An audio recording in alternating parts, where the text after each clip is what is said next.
there's some metrics we can use to study our audience, right?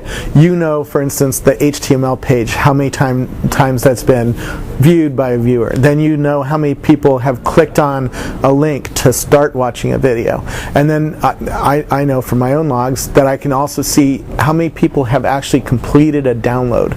So when you click on my show and say watch, you can watch for a couple minutes and then say, that sucks, and click close, right? Well, that counts as a start, but not a completion. Now, iTunes is messing it all up because iTunes automatically downloads it in the background, right? And that counts as a completion too. But actually, iTunes will only download the latest show. So if I put 2 or 3 video segments out in a day, I can study the actual engagement of my audience. How willing are they to actually download another show? And the same thing with Ze Frank, right? And any audience. It's not just Ze Frank. Some people have audiences that are really engaged, are willing to put a lot of comments on, or are willing to download something, or are willing to join a community and leave a comment or do something. And Ze has this thing called the org. So during his video show, he asks you, hey, join my org, or there's a snack for members of my org. And you'll see the snack over on the right side of his website. You click there and you sign up, and now you're a member of the org.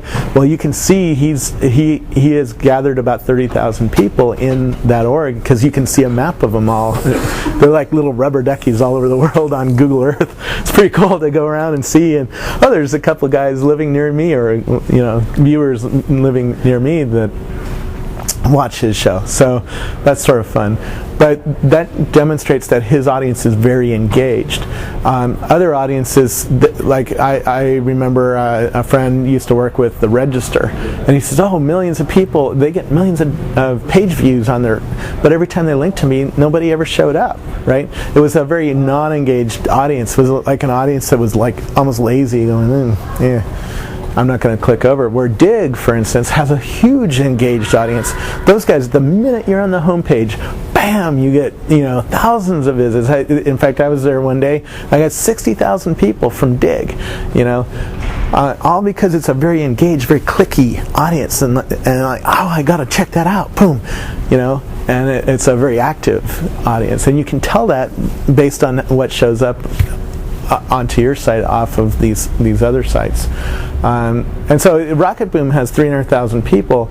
A lot of people watch Rocketboom on a cell phone. Well, it's hard to be engaged with Rocketboom on a cell phone. It's hard to do something with that. I can be entertained and go, that was Scoble's on Rocketboom. Oh, that's sort of fun. But I can't click on that cell phone and go to Scoble's show and check it out.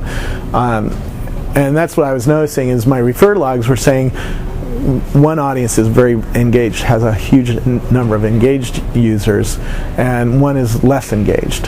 So the quotient of engaged users there is less. So it's hard to measure, because it'll vary depending on a whole lot.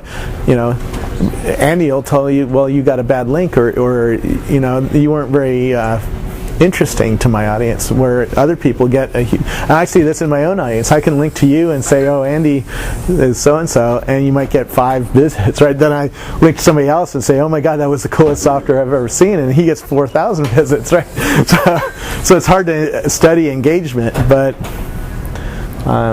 it's something I think our industry needs to do, because advertisers are going to be paying for that engagement, I believe.